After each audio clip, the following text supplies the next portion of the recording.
एक गिलास दूध भी आ गया। मैं बोल रहा हूँ आज खुदा बहुत ज़्यादा ही मेहरबान है, लेकिन मुझे तो खाने की इच्छा नहीं हो रही थी। थोड़ा थोड़ा खाया, रख दिया। उसके बाद थोड़ा सा लेटा रहा, वो बहन आई ठंडा पानी ला रही है, ठंडा पानी पिया, अच्छा लगा। मुझे वही याद आ रहा है, एलिया सो रहा था, वो पानी पी, करे तो नाला का पानी पी, रोटी खा, गोश्त खा और तुझे चलना है। Hallelujah, hallelujah, hallelujah. हालेलुया। उसके बाद भोजन भी तैयार हो गया। तैयार होने के बाद में विभिन्न आइटम का सब्जी बना। मैं बोला प्रभु आज क्या हो रहा है? इतना सारा चीज़ को देख करके मैं घबरा रहा हूँ। ठीक है ना, इतना ज़्यादा खाऊंगा तो गड़बड़े है, कुछ तो गड़बड़ है, क्योंकि उपवास का दिन है।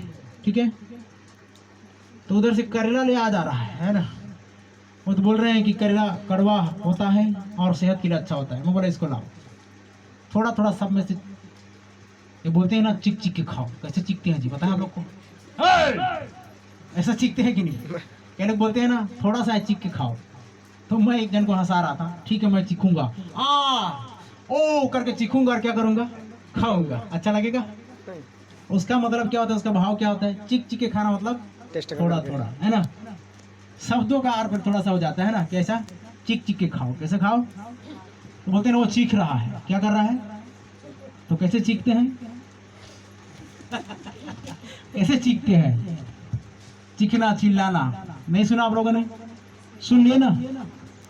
थोड़ा थोड़ा टेस्ट कर करके चक चक के खाओ बोलने से अच्छा होता है चिक चिक के खाओ बोलने से। मैं बोला उसको हंसाने के लिए, ठीक है अब से मैं चीखूंगा। तो वो ऐसा नहीं, तो कैसा? थोड़ा सा, इसलिए टेस्ट कर करके खाओ ऐसा बोले। मैं बोला ठीक है ऐसा बोलो। तो हम क्या देख रहे थे? आगे पढ़िए क्या लिखा है। और कल उनमें एक मिनट। उसके बाद क्या हुआ? भोजन किया। भोजन करने के बाद 1 मिनट मैंने रुका, वापस घर आया। मुझे फिर नहीं बताऊंगा जिधर बाकी हाल को, क्योंकि मुझे कैसा हो रहा था, मैं कैसा हो रहा था, ये बहुत विचित्र बात है। जाके मुझे अपने आप को पानी में डुबोना पड़ा।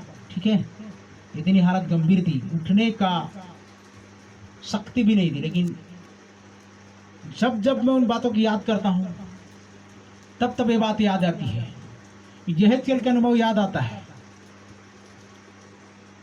जैसे मैं पांव के बल की मुंह के बल गिरा, तब आत्मा ने आया मुझ में समाया और मुझे उठाकर खड़ा कर दिया। Hallelujah, hallelujah. 1.5 घंटे 3 घंटे वैसे पड़ा रहा। 5:30 बजे उठा। होश में नहीं था, इतना मान के चलो। गीला कपड़ा करके ओढ़ के मैं सो रहा हूं। अब कौन आया कौन गया बाद में मुझे पता ही नहीं। और शाम को फिर वापस प्रार्थना में जाना है। कहाँ जाना है?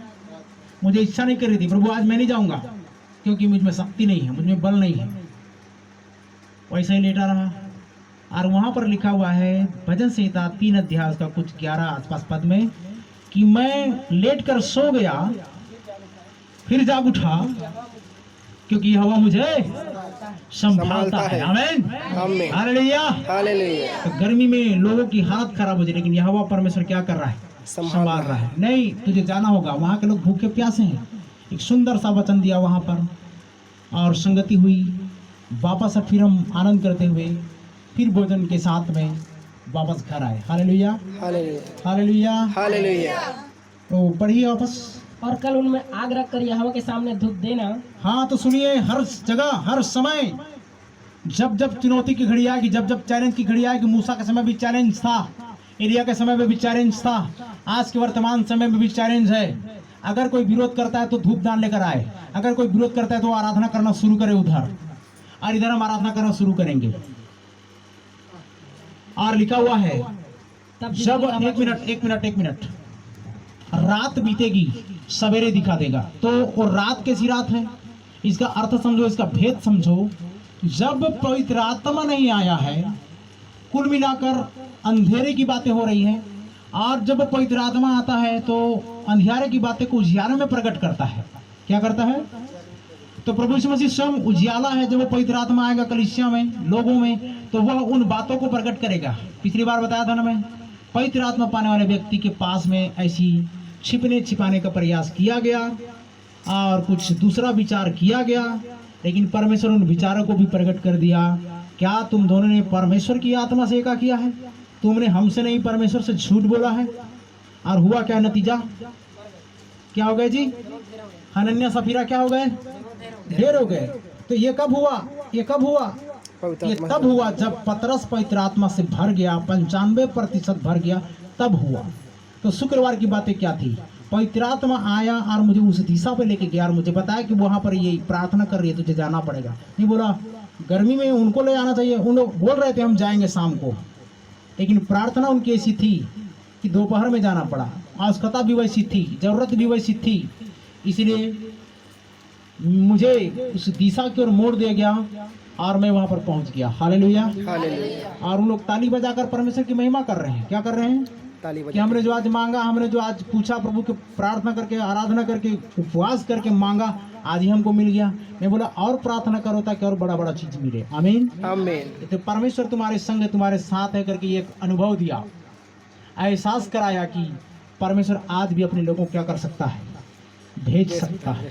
अगर आप ऐसा चाहते हैं तो ध्यान दीजिएगा, एक ऐसा समय आएगा, एक ऐसा टाइम आएगा, 10 मिनट के समय मांगोगे, 10 मिनट समय नहीं मिलेगा। 10 मिनट का भी समय नहीं मिलेगा। ध्यान से सुनना। और ये कब होगा फिक्स टाइम मुझे भी नहीं पता, लेकिन ऐसा ही होने जा रहा है, ऐसा ही समय होने जा रहा है, ऐसा ही टाइम आने जा रहा है। हो सकता है वो सुपरमैन की सेवकाई आए, हो सकता है वो शक्तिमान की सेवकाई आए, हो सकता है स्पाइडरमैन की सेवकाई आए। आप उड़ते हुए नजर में देखोगे परमेश्वर के लोगों को, परमेश्वर के दासों को, परमेश्वर के बेटे को। ये हो सकता है। ध्यान सुनिए। इसलिए चुपचाप होकर परमेश्वर की आराधनालय में आकर नम्र और दीन बनकर बिना किसी वाद विवाद के प्रतिज्ञा के पूरा होने की बात जोते रहो।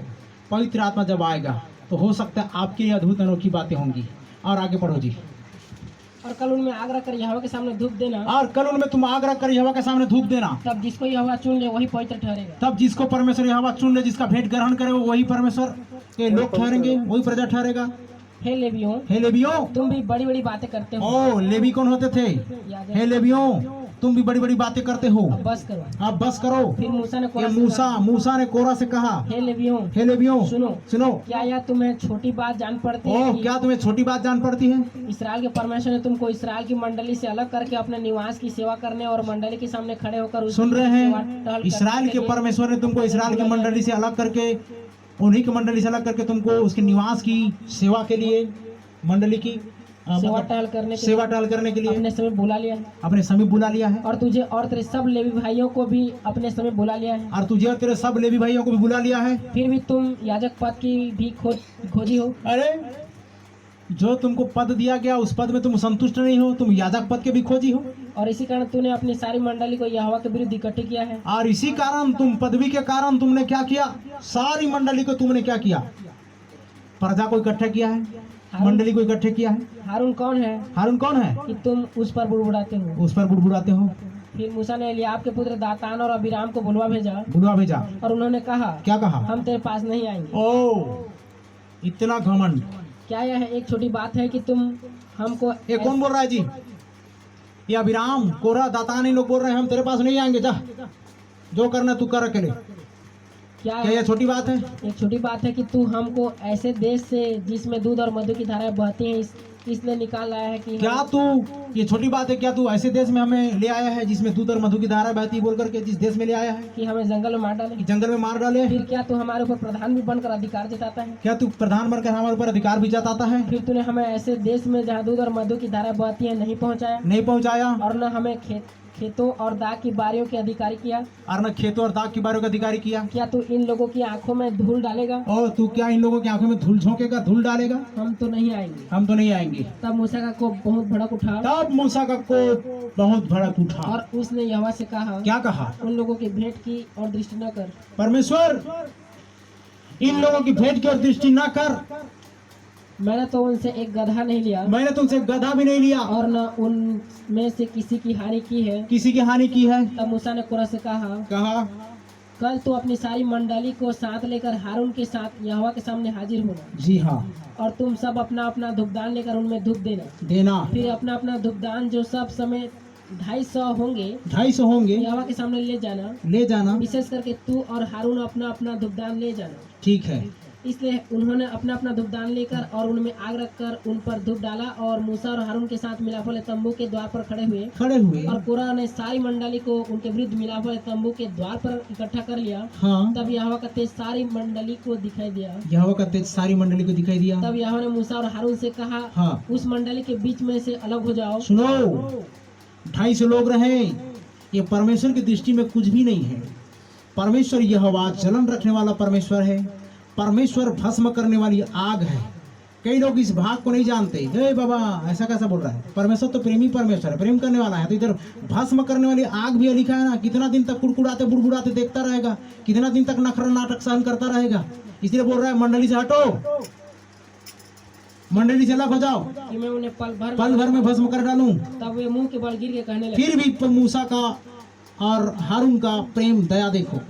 हे ईश्वर, हे सब प्राणियों की आत्माओं के परमेश्वर, क्या एक पुरुष के पाप के कारण तेरा क्रोध सारी मंडली पर होगा? क्या एक पुरुष के पाप के कारण तेरा क्रोध सारी मंडली पर होगा? यहोवा ने मूसा से कहा, हाँ, मंडली के लोगों से कहा कि कहा? कोरह, दातान और अबीराम के तंबुओं के आसपास से हट जाओ। तब मूसा उठकर दातान और अबीराम के पास गया और इसराइलियों के वृद्ध लोग उसके पीछे पीछे गए। हाँ। और उसने मंडली के लोगों से कहा, कहा? तुम उन दुष्ट मनुष्यों के डेरों के पास से हट जाओ और उनकी कोई वस्तु न छुओ। हाँ, कहीं ऐसा न हो कि तुम भी उनके संग पापों में फंसकर मिट जाओ। यह सुन के वे कोरह, दातान और अबीराम के तंबुओं के आसपास से हट गए। परंतु दातान और अबीराम निकलकर अपनी पत्नियों, बेटों और बाल बच्चों समेत अपने अपने डेरे के द्वार पर खड़े हुए।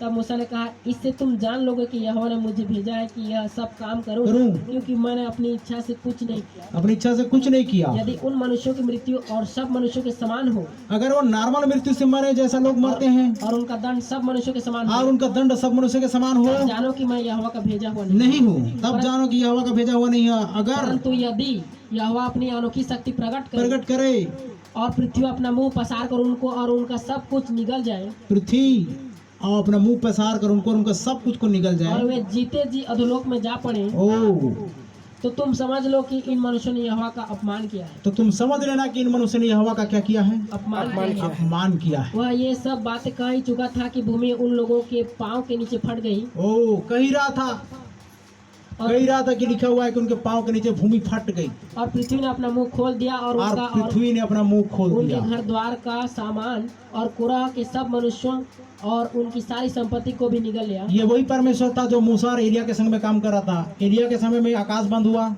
इधर पृथ्वी ने क्या कर लिया? मुंह खोल लिया। इन लोग आकाश को बंद कर सकते थे, खोल सकते थे।